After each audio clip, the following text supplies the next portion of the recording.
So I'm going to invite our next speaker. So please welcome Liz Lawrence, who is the UCU past president.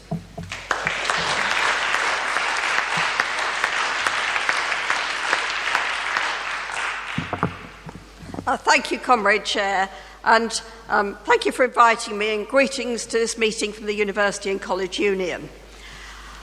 I won't say much about the rather dismal events of this week, but one legal case that UCU members will be watching in the United States is that some former students of the now defunct Trump University are, we understand, suing President-elect Trump for failure to provide the appropriate tuition, which they thought they were getting for their fees. So we will be watching that with a little bit of interest.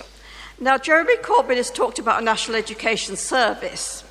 Now, that's the point, isn't it? That education should be a service, not a business. What we're doing at the moment as UCU is we're involved in a campaign against the Higher Education and Research Bill. And that's what I'd like to talk about for a few minutes.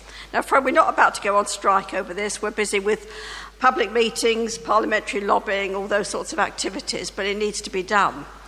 Now, what the government is contemplating with this bill is encouraging a lot of private, for-profit providers to enter the higher education sector. They want to bring in a mass privatisation of the sector, supposedly on grounds of widening access, though we think it will do probably quite the opposite. They talk about challenger institutions. Apparently existing universities need to be challenged. And I think this term challenger institution makes them sound a bit like jeeps or tanks or something, but obviously some people enjoy this sort of silly macho language. Now, they're talking about providers, not institutions, and I think the shift in language is itself quite significant, because if you think about what do students get from a higher education institution, they get a library, they get accommodation, they get rooms where they get taught. You could physically enter an institution. It has some sort of physical presence. There'll be all sorts of things like an independent students' union, which is important for a school in democracy. You have student societies. You have a counselling service. You have a careers service. You have student support services, help for disabled students, all sorts of things like this. A private for-profit provider may simply give you tuition and assessment, and that's your lot. So it could be a very different deal for the students in terms of this shift that the government is contemplating from institutions to providers. A private for-profit provider might be entirely online. It might be located on another continent. That'll make it more difficult to sue, won't it, if you're not satisfied with the quality of the tuition. So we're seeing this move to bring in the private for-profit providers by massively changing the regulatory framework for higher education. Now, that doesn't sound the most exciting topic on the planet, I quite agree. But the thing is, what they're suggesting is easy entry and easy exit from the system. So it'll be easier for anybody to start awarding degrees, calling themselves a university and so on, getting university title. They'll no longer need the approval of the Privy Council for that. And it'll also be easier if you fail to leave the sector, just closing down your private for-profit university, leaving students stranded halfway through their tuition, leaving them perhaps with qualifications which aren't worth anything. If you've been to a university which has failed, what's your degree worth? Where do you get any references if you want references for future jobs? And of course, for the workforce, they'll just lose their jobs. And they'll probably in the main have been employed on insecure, zero-hour type contracts in the first place. So this is very much based on the sort of Tory dogma that whatever the problem is, or even if there isn't a problem, the answer is more and more marketisation, the belief that everything is best done on a market rather than as a service. Now, to bring in this privatisation, the government is talking about something called the TEF, the Teaching Excellence Framework. Now, Joe Johnson, the Minister for Higher Education, started out by just asserting that the quality of university teaching was severely deficient and we need something to fix it.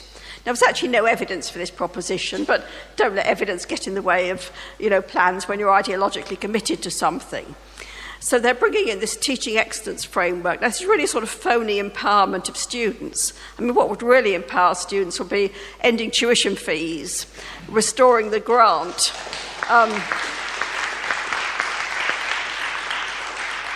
ensuring that casualisation in the university employment is tackled and that we have a more secure workforce. Ensuring that students can be taught in small groups so that teachers can actually give them the help when they need help with their learning. But no, what they're going to get instead is these teaching excellence scores, which are going to be published.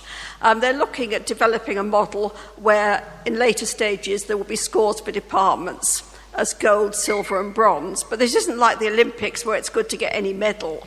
If you're rated as bronze, it means you're being slated for closure.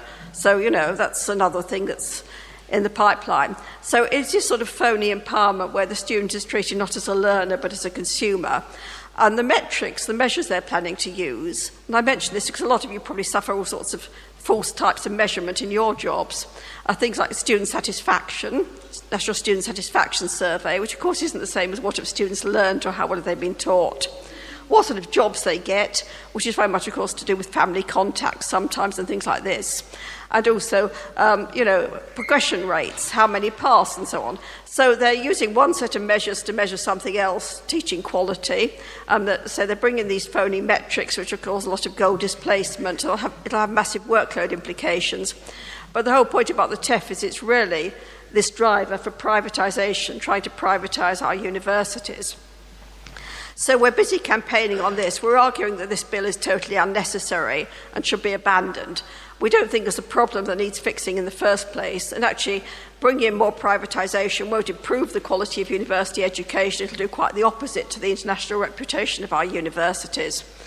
So thank you for giving me some time to explain about this. We have a demonstration next Saturday called by UCU and called by the National Union of Students.